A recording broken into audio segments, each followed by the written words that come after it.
Good morning, everybody. We are going to give folks just a couple more minutes as we have some additional logins. As you can see there, we've got a little bit of a poll here to kind of glean where everybody is tuning in from this morning. And if you'd like to also share in the chat with us anything more specifically about where you are joining in from, feel free to do so as well. But once we get a few more folks clicked on here, we will officially kick off.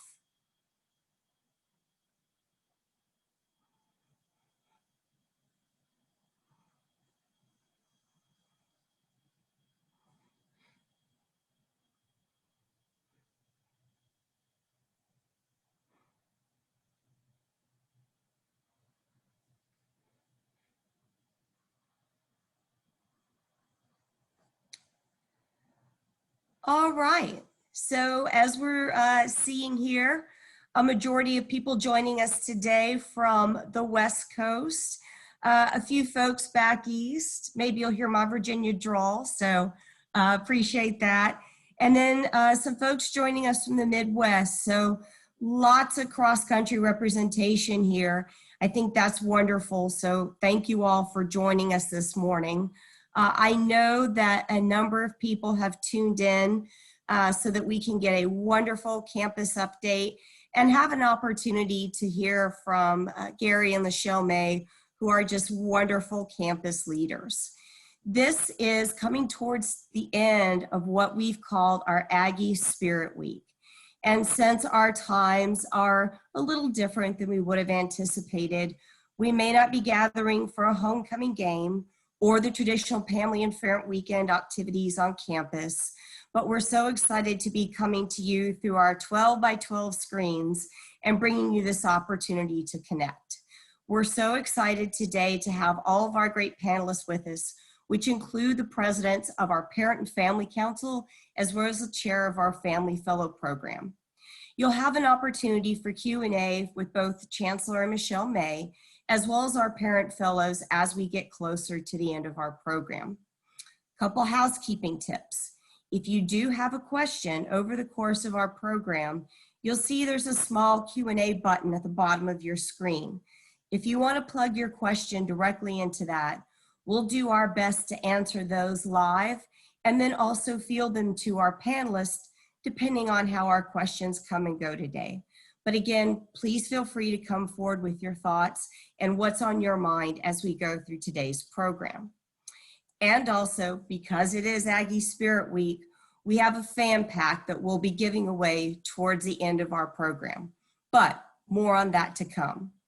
You're going to hear about our, excuse me, Parent and Family Association that's planning all sorts of activities like this, upcoming webinars, coffee chats, town halls. So if you'd like to become involved in that organization, we're going to put a link here in the chat that tells you how you can sign up to become an ambassador and a volunteer. And again, you'll hear from Jim a little bit later on today.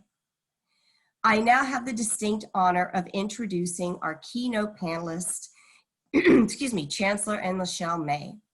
A brief bit about both. Gary S. May is the 7th Chancellor of UC Davis, one of the nation's most academically and socially diverse universities. He's leading the university to new heights in academic excellence, enterprise research, public service, and upward mobility for students of all backgrounds. Chancellor May came to UC Davis in 2017 after serving as Dean of Georgia Tech's College of Engineering. He earned his master's and PhD degrees in electrical engineering and computer science at UC Berkeley. Lachelle May is a highly accomplished computer engineer recognized for her leadership and innovation in the development of software and web applications. She's led a distinguished 21-year career at CNN headquarters in Atlanta as a senior software manager and developer, and continues to work as a senior technical lead for the news organization. Lachelle earned her BS in electrical engineering from Boston University, where she was chapter president of the National Society of Black Engineers. She received her MS in operations research from the Georgia Institute of Technology and has served as a leader of the Georgia Tech Alumni Association, including its student mentoring program. Lachelle and Chancellor May enjoy running, cycling, and have two daughters, Simone and Jordan. And they met in Atlanta while they both tutored inner city high school students in math. So ladies and gentlemen, without further ado, Chancellor and Lachelle May. Well, thank you, Dana, for such a wonderful introduction, and thanks to everyone for being here for what is our very first virtual coffee chat with parents. On behalf of UC Davis, Lachelle and I want to extend a very warm Aggie welcome. Hello, everyone. We're so happy to have this opportunity to meet with you. Aren't we fortunate that technology allows a way for us to join together? Yeah, I want to thank all of you for participating in Aggie Spirit Week. Normally, we would be meeting in person during Parent and Family Weekend and Homecoming, but as you know, this is no typical year. That's right, but we're still excited to welcome students and their families to a new academic year. So we're finding new ways to celebrate. You know, before we start, I want to invite you to join the athletics coaches panel with Scott Marsh, Coach Dan Hawkins, and Coach Jen Gross. That starts right after this event at 11 a.m. and you can find a registration link in the chat. Now I'd like to just start with some good news. I'm really proud of our students, our faculty, and staff. All across campus, we're finding new and creative ways to learn and teach and work. We're moving forward with purpose, even in these most challenging times. Last weekend, we launched the most ambitious fundraising campaign in UC Davis history. This campaign is called Expect Greater, from UC Davis for the world. And our goal is to raise $2 billion, with a B, billion, over the next 4 years for students, faculty, and research. Talk about creativity. The campaign kicked off with an online event called the Virtual Innovation Spectacular. And yes, it was pretty spectacular. It started with a song and dance performance and provided a great snapshot of some of our amazing UC Davis initiatives like Smart Farm and One Climate.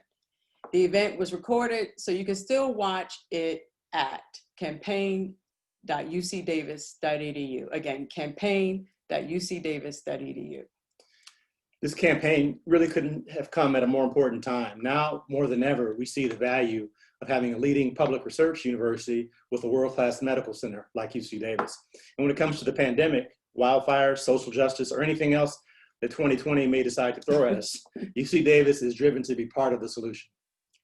A lot of the research done at UC Davis is made possible by sponsored research funding. UC Davis recently set a new record with more than $941 million in awards. This was a $94.5 million increase from the previous record set in 2018.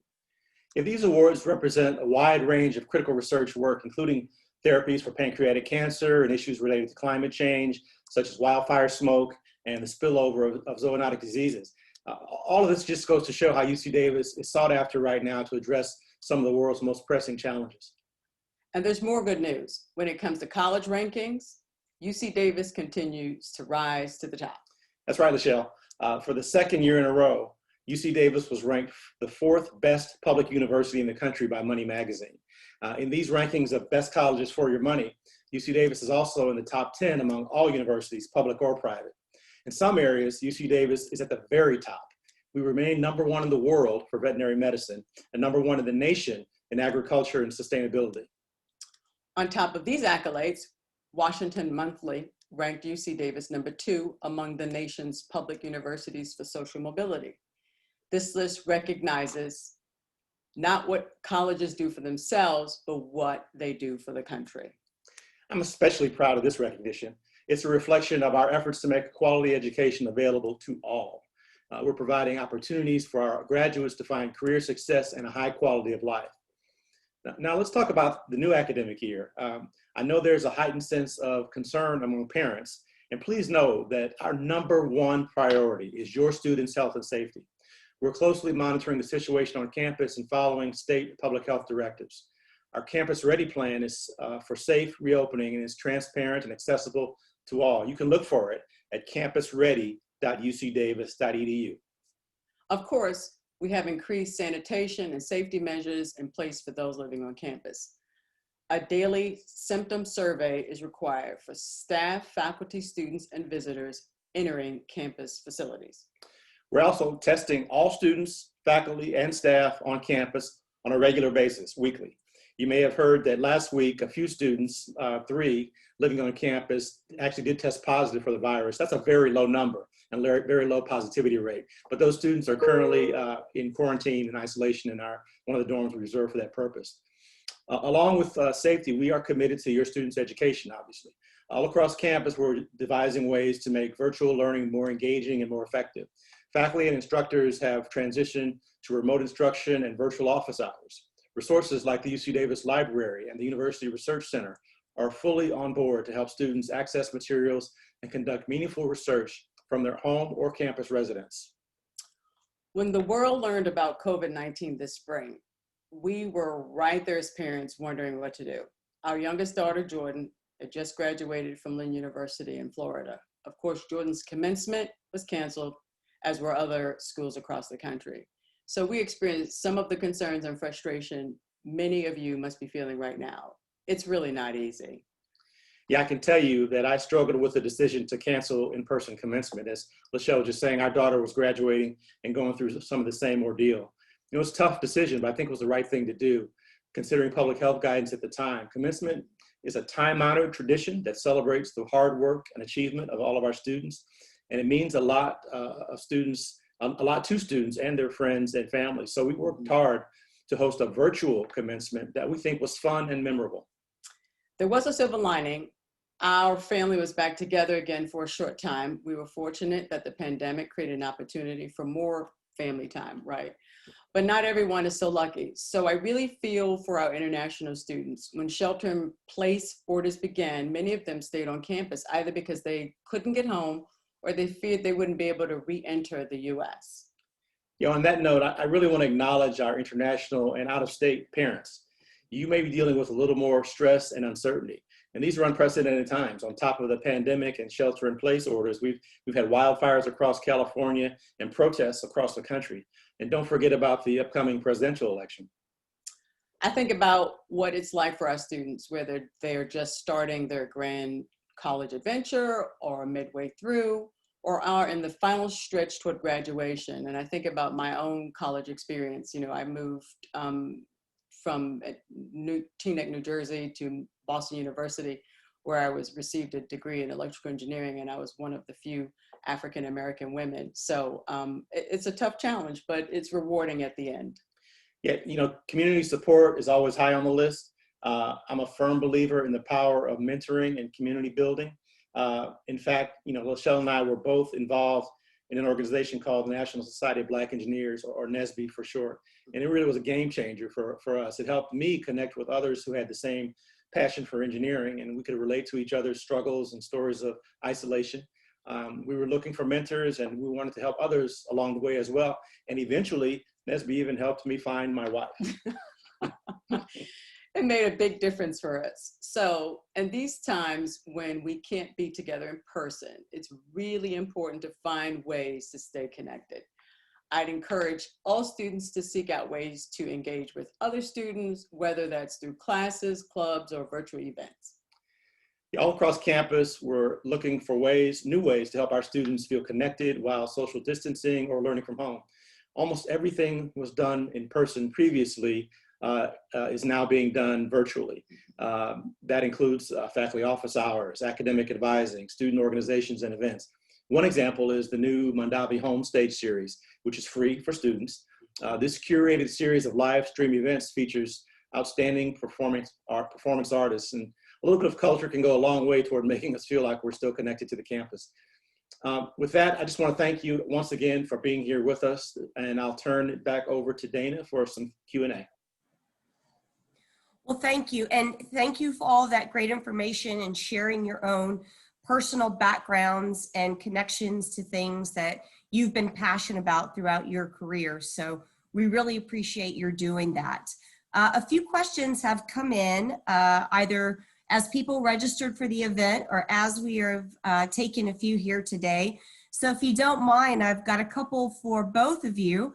And I'll start off with Chancellor May. Many students refer to you fondly as Papa May. What do you think about that nickname, and what is your role in terms of providing support to students on campus, not just as the Chancellor?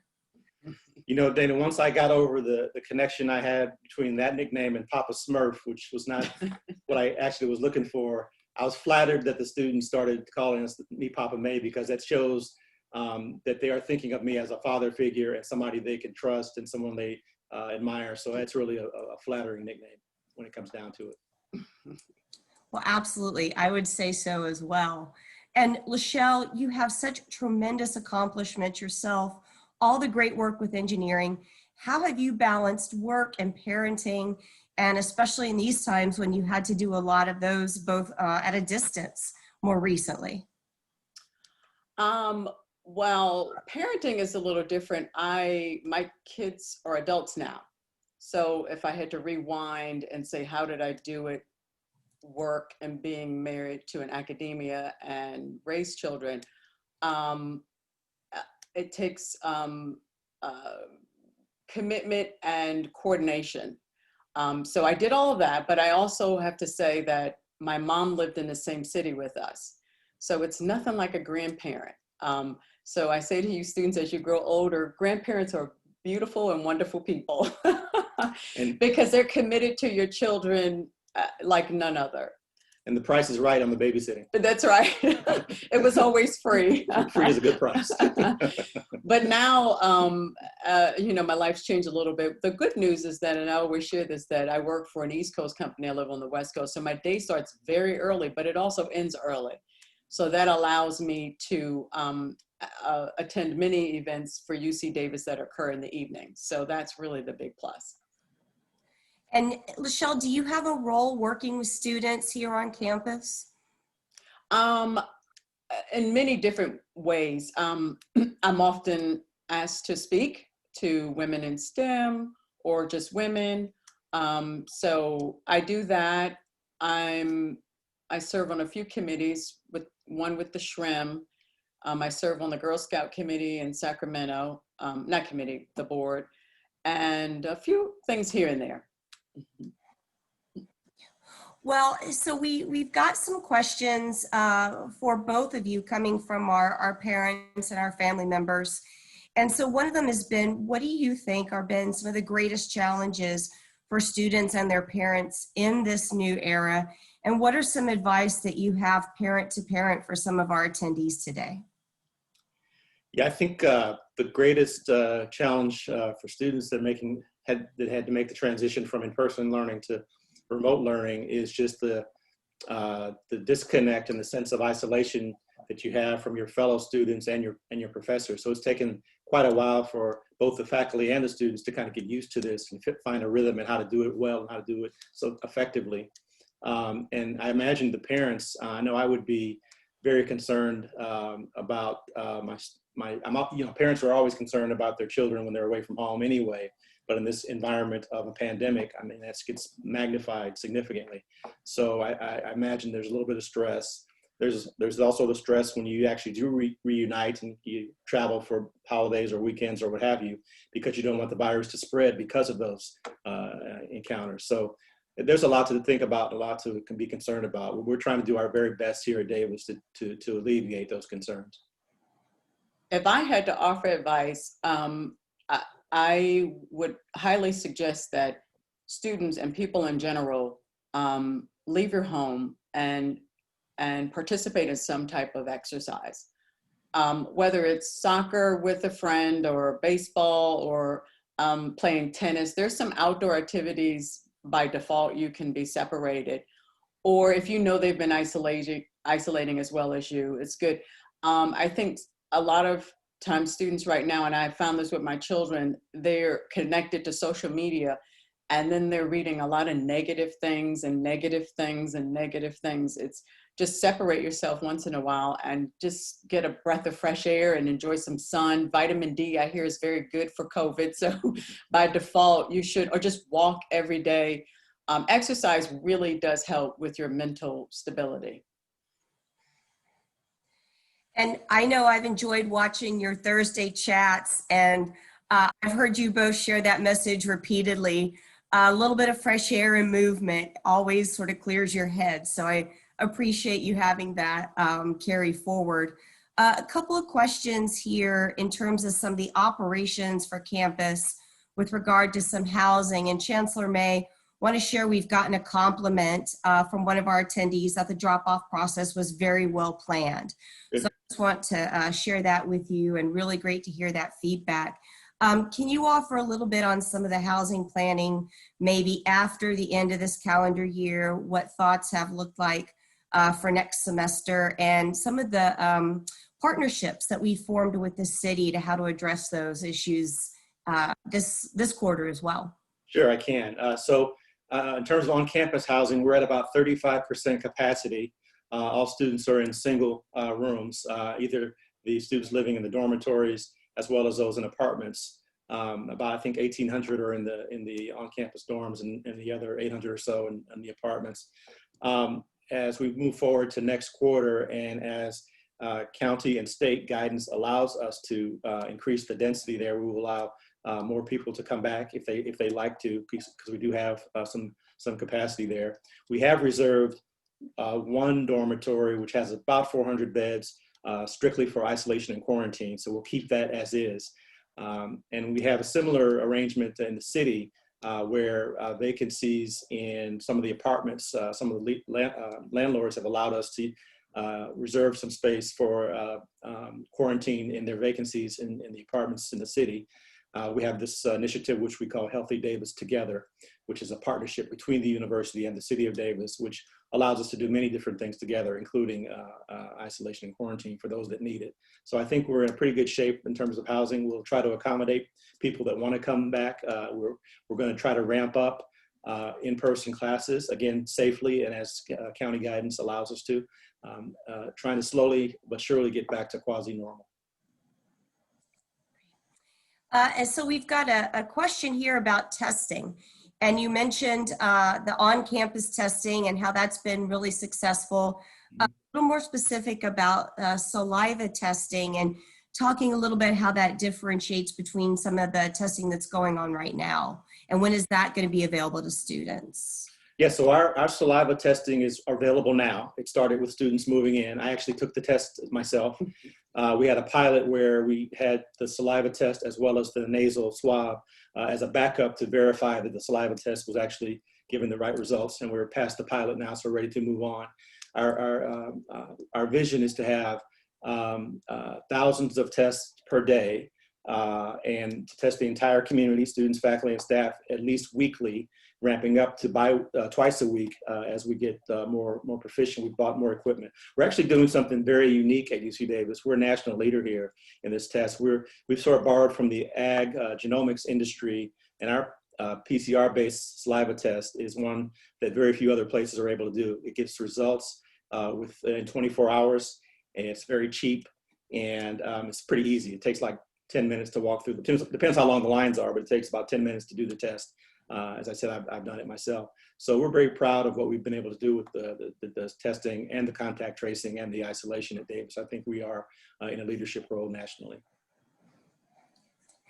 And I noticed in your campus update yesterday that the decision about commencement for December has come forward, and you both mentioned the decision for the summer and your own reaction to being parents.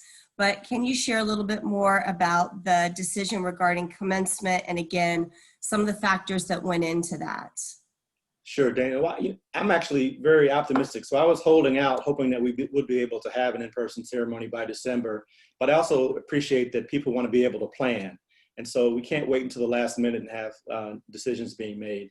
And if you just look out from right now, almost November to just a couple months away, it's looking like we won't be able to have the traditional in-person commencement ceremony in December.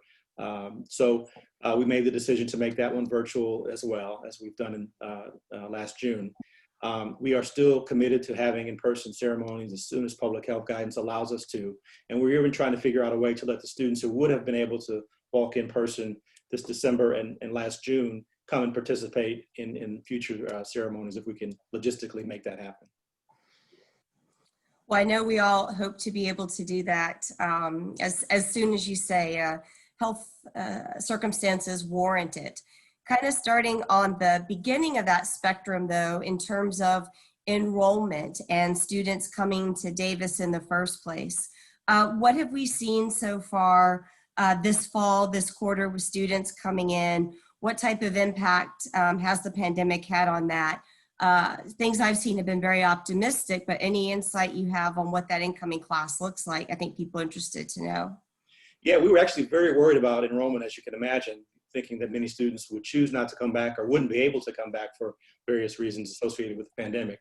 But fortunately, we were only down a few hundred students from where we expected. So we're at 39,000 plus, which is pretty close to where we were last year. In terms of students that are actually here physically, about 11,000 students never left. They live in Davis in apartments, and they just, it was just convenient for them to stay. And when classes started 3 weeks ago, when we moved students in, we added, I mentioned the 2,600 or so into the campus housing, but another 10,000 maybe moved back to Davis into apartments and in Davis, in and around the Davis area. So we've got about 23 to 25,000 students in and around Davis right now. And Lachelle, I know you spoke earlier about just how important it is for students to connect with each other in different ways and different opportunities. Are there any other suggestions you might have for students who are in the dorms, maybe by themselves in their rooms and still trying to get to know people if it's their first semester, either as a brand new student or maybe a transfer? Any other suggestions or tips you would have on students can really connect while they're here? I think certainly during meal times. So that's when you can relax and get to know one another. So I say, outdoor dining somewhere, or I don't know, how are they? We actually have tents around campus that Right. are available for students. They do grab and go at the dining facilities, and then they can take their meal and sit under a tent Right. with their friends 6 feet apart and enjoy their lunch or their dinner. Right, I say definitely meal times. That's the best time. Breakfast, lunch, or dinner, something like that, outside of exercise and walking. And so I don't know if there's a social platform that the students can meet up on, or I don't know. I'm sure there are, because Yeah. the students know how to find those things, but nothing that we sponsor. Right, right. Well, and here in a few minutes, we'll have some great opportunity here from some of our current Davis parents who can maybe speak about what their students have done and some of their suggestions for a couple of other questions that have come through the chat. And I just want to share two other quick things that have come through. First, folks commenting how much they love the fact that, one, you are with us this morning, and thanking you for your time, and how much they enjoy your Thursday thoughts and your chat, and how personable and approachable you are. So thank you for that. And then the last one, Chancellor May, inquiring minds want to know, when everybody can come back around, will you host a Trekkie event on campus? Everybody can come back around, because I think folks are ready for something fun like that. So Yeah, we can consider something like that. Last Halloween, or maybe 2 Halloweens ago, I had my Star Trek cosplay stuff on, and we delivered candy to the trick-or-treaters who came to the residence in costume. Michelle was Black Widow. I was Captain Kirk. So we could think about something creative like that. Sure, we'd love to. Whenever we can get back together, we're anxious to do all those sorts of things. Mm-hmm. right. Well, again, thank you all for your time today and every day. We couldn't have two better people leading our campus right now through everything. So thank you so much. We know we'll see you again soon, and a virtual wave from everybody to you all. And truly, thank you again for being with us this morning. It was our pleasure. Thanks, Dana. Have a good rest of your program. Okay. Will do. And so, as we mentioned just a few moments ago, we have great opportunities to hear from some of our parents now who lead our organizations, which is our Parent and Family Association, and also our Family Fellows.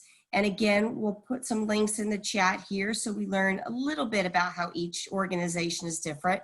But today we're going to start by hearing a little bit about our Family Fellows program.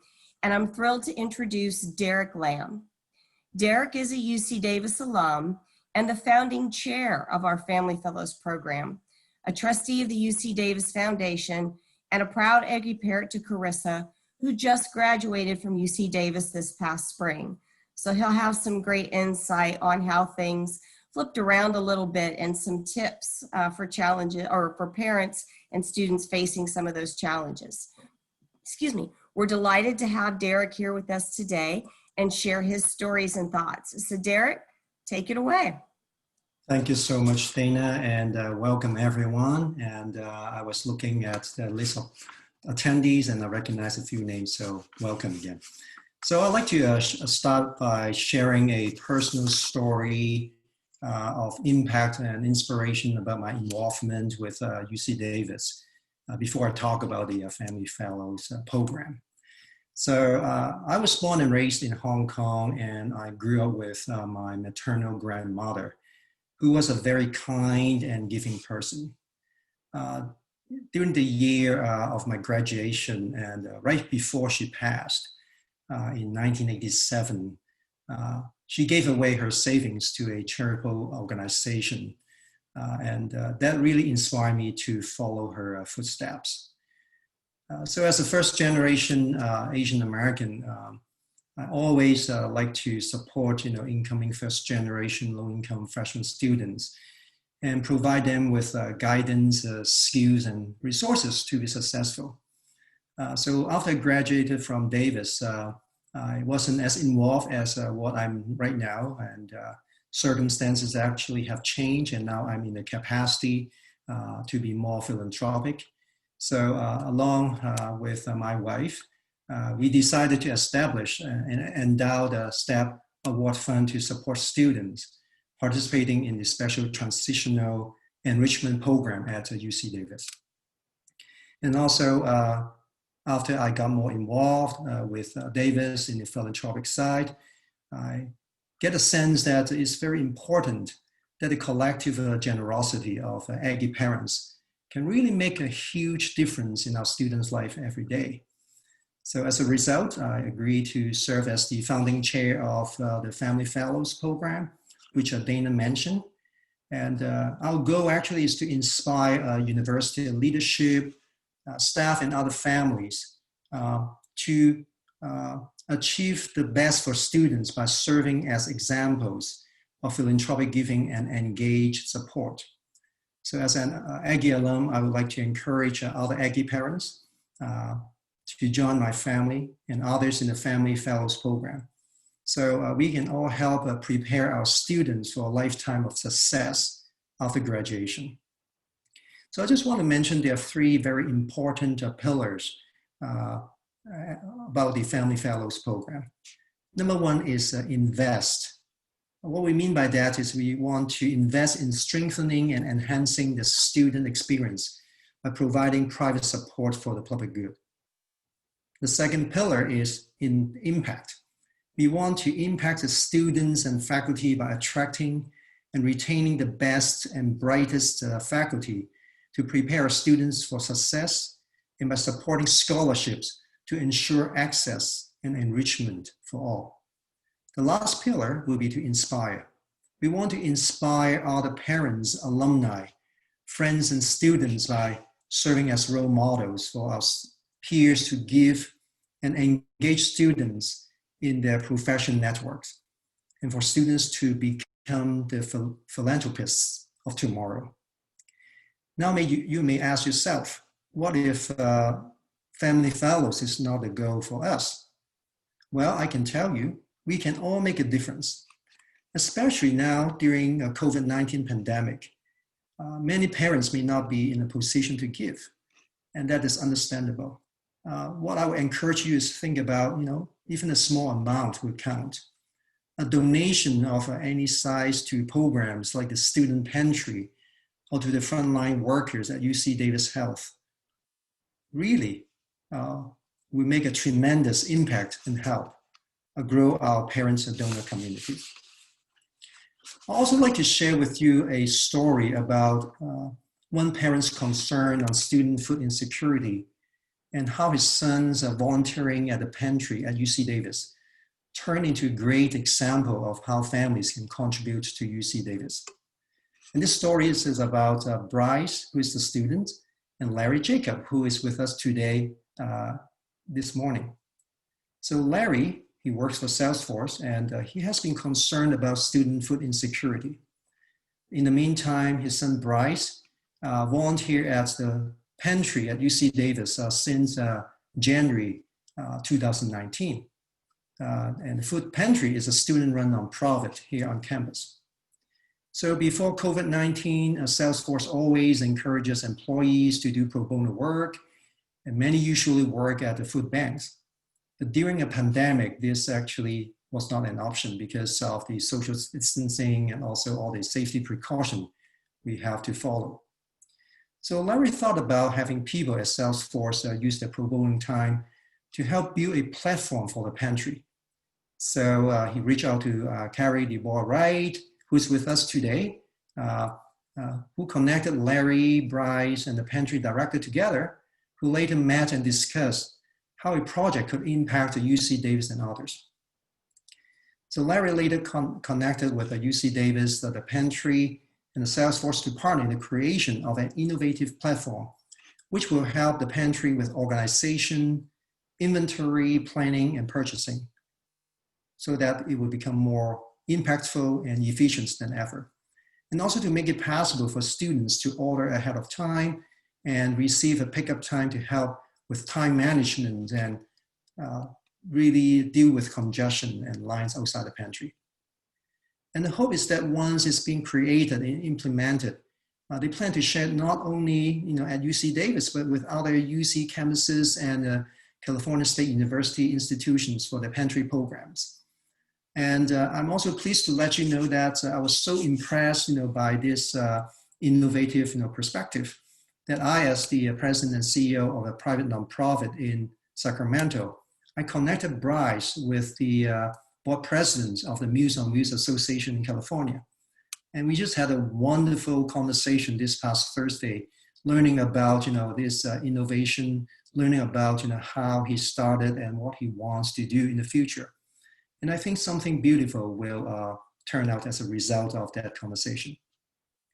So Bryce actually is now working with other students and they will receive transcript credit and they will gain a valuable work experience of working with Salesforce employees and programming. And I so really looking forward to continue seeing Bryce be successful in his career. So what I want to sum up is the connections really can make a world of difference. And so we hope to connect with our students, with our businesses, our corporations, and networking through our parents to help our students into becoming this amazing job opportunity once they graduate. And I, for one, actually have also looked into the possibility of creating 2 paid internships for UC Davis students.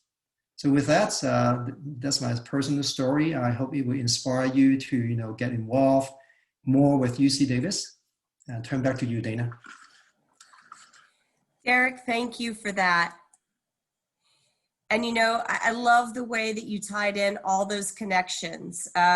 It's amazing how one little conversation can sprout into something so much bigger and have so much more broad impact. So thank you for sharing your story and thank you for sharing that background with us. I'm very excited now to take a moment excuse me. And of course, the moment I'm talking is when my mouth keeps going dry all morning. So apologies to everybody for hearing me cough. But now I'd like to introduce Jim Thomason, who's the president of our Aggie Parent and Family Council. Jim's daughter is in her 3rd year at UC Davis, and Jim's been an active member of the Aggie Parent and Family Council for the last 2 years. He and his wife live in Southern California, and prior to everything flipping upside down a bit, would travel to Davis many times a year to visit their daughter, participate in UC Davis events. We were chatting earlier how much we were looking forward to sports coming back around maybe in a year or so, but really they enjoy all that Davis community has to offer. So Jim, can you take it away for us now? Absolutely. Thank you, Dana. And thanks to all of you for taking time out of your Saturday to join us here this morning. And before I move on, I know they're not here anymore, but I did want to throw a quick shout out and say thank you to both Chancellor May and Mrs. May.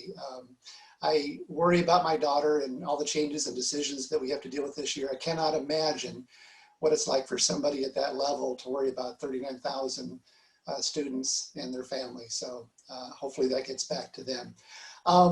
So my story isn't a lot different than many of the parents that are on here with us today. As Dana mentioned, I live down in Southern California, Orange County specifically. And of course, it was a difficult decision when it was that time to decide, where our daughter would go to school. And she had a few options. UC Davis is about a 7-hour hike from us, from Orange County down here. And I really shuddered at the thought of her leaving and not being able to be close to us here. But at every single step of the way, as we kind of looked into this, at a welcome event, we went to LAX, at decision day up on campus. And of course, we went and actually traveled to do the orientation on campus. Not everybody does that, but we really kind of wanted to immerse ourselves in that. And we were inspired by both the welcoming and the sincere staff and parents we ran into. And that really kind of motivated us and of course, helped us with our decision. And of course, led to the involvement and engagement that we're involved in now. During orientation, as a matter of fact, and this will come back, but many of you had a chance to experience some of that. There was an opportunity for us to actually join the Aggie Parent and Family Association. And of course, many of you, most of you on the call here are already members, but there's a few people that are not, and we'll talk about that here in a minute. But that gave us an opportunity to join. And from there, it just kind of took off. We were able to access resources, participate in events. Obviously, there's some discounts, connecting with other parents, and opportunities to share ideas and network really did come up after joining, and it really kind of got us to be engaged. And to me, I think that's one of the keys is if you're interested, and everybody is interested in doing different things to support the school and their student, it was a huge opportunity for us to get engaged. And the reason I share that with you is because joining APFA gave us that opportunity and kind of opened our eyes to all the different things that both the campus does, as Dana said, as well as the connection with other parents and getting involved.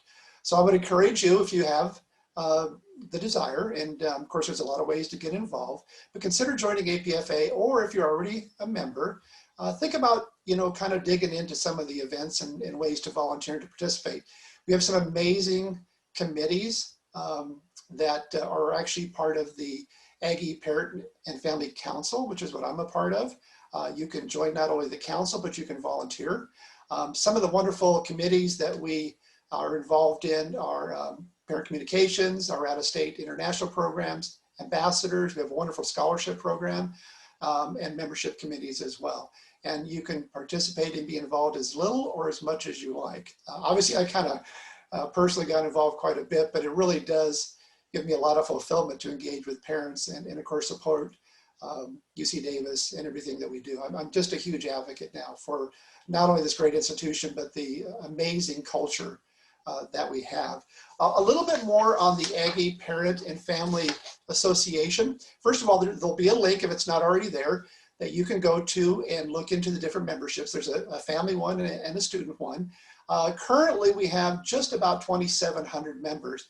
In the last 4 years, we've had about 1,205 actually join, new members. And even in this year of remote learning and not actually, being socially active, we had another 100 plus people join. So think about that. The Aggie Parent and Family Association is really here to support, connect, and engage parents and families, and really kind of foster that creative, positive student and family experience here at Davis. And the Spirit Week we just went through was a really good example of that. We figured out a way to do it. I miss being on campus at picnics and footballs and football events and everything else that is wonderful about Davis. But they did a heck of a job with our Spirit Week here. And of course, we're coming to an end here this weekend, but it really kind of engages everybody there. That's really all that I have to say. I really want to kind of leave the time to, answer questions. solicit your feedback and go from there. Dana? Well, Jim, thank you. And yeah, I cannot think of anybody more supportive or pro Aggies than you. So I appreciate that and all of your energy, very, very much so. A couple of questions, and Derek will ask you to sort of tag team a little bit with Jim here.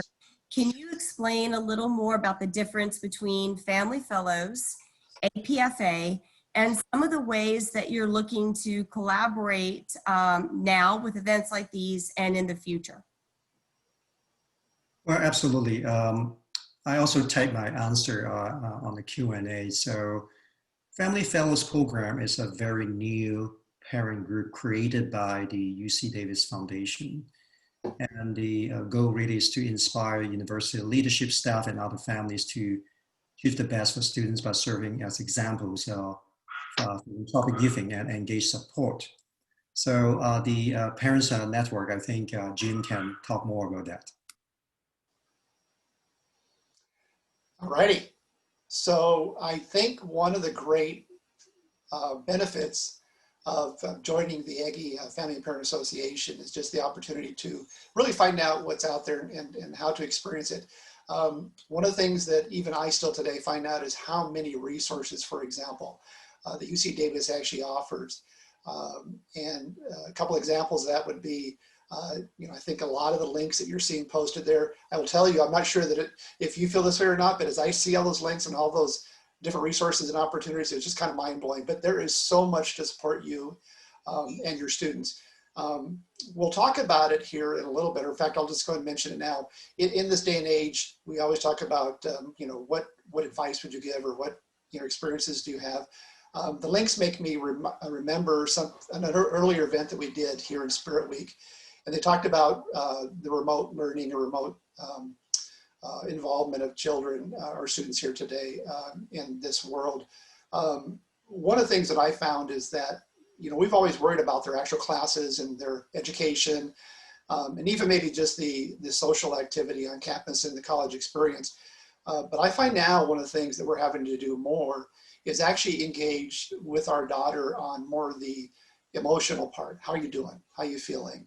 There's some good suggestions by the Chancellor and Mrs. May about, just getting out or doing something social.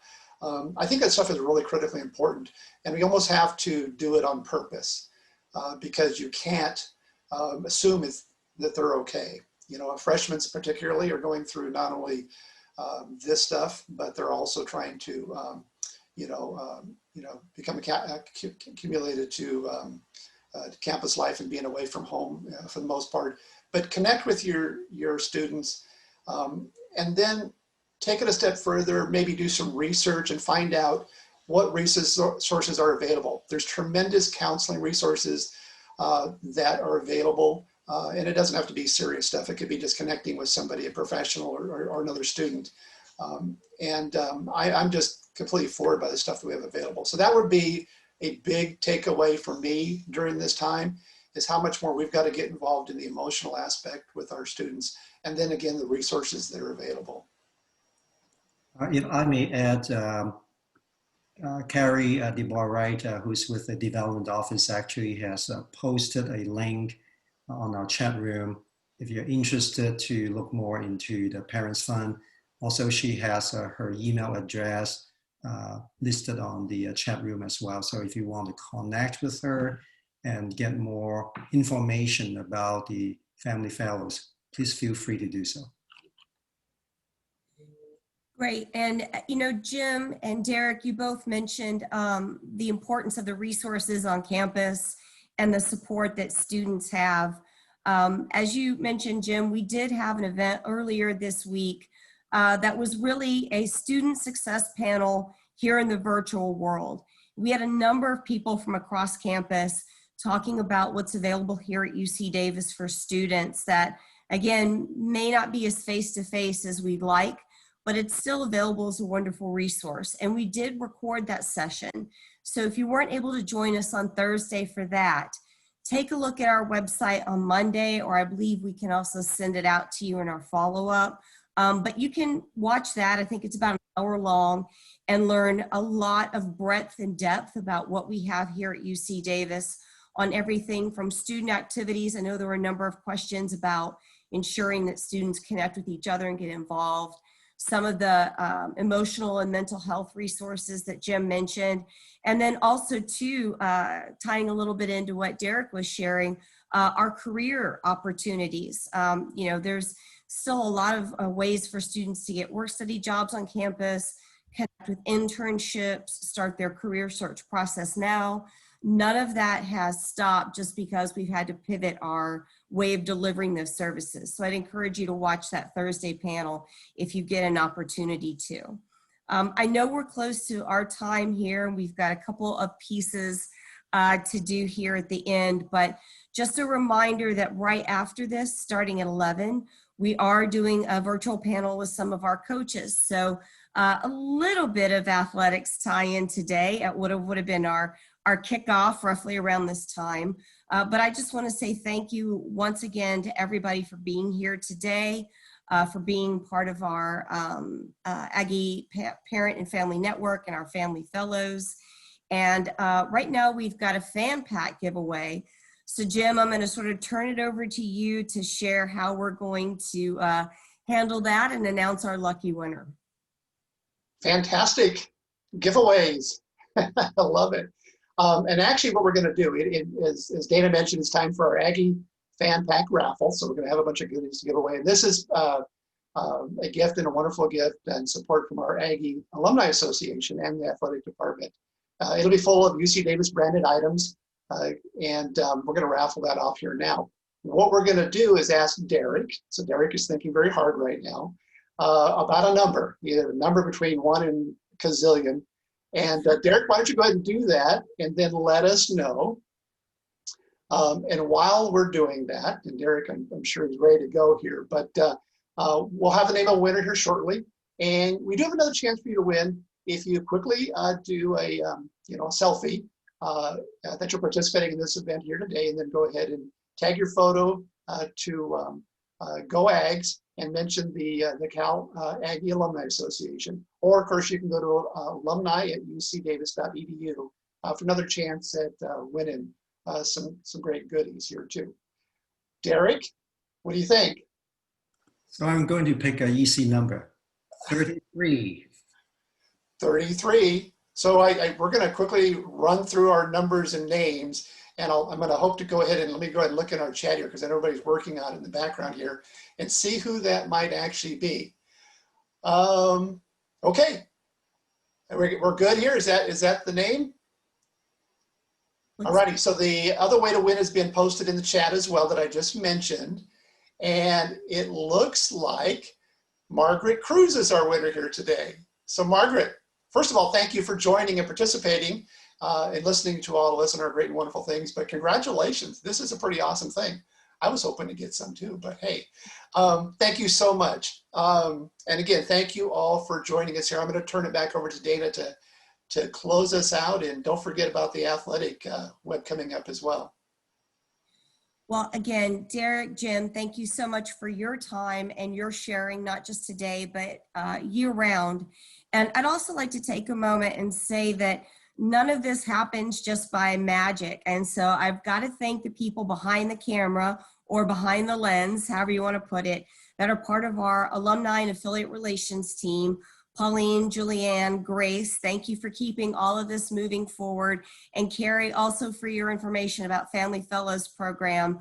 None of these screens would pop up or the information show up in the chat without their work and dedication. So I want to thank you all for bringing this to pass for us this morning as well. For our parents and our alumni parents and everybody who's out there, we really look forward to seeing you at our next event coming up here soon. Don't forget to get involved in both Family Fellows and the Parent Family Association. And with that, I am going to say, have a wonderful day. I hope to see you at the coaches panel here in about 4 minutes. And as always, go Ags. Thanks, everybody. Bye, everybody. Bye.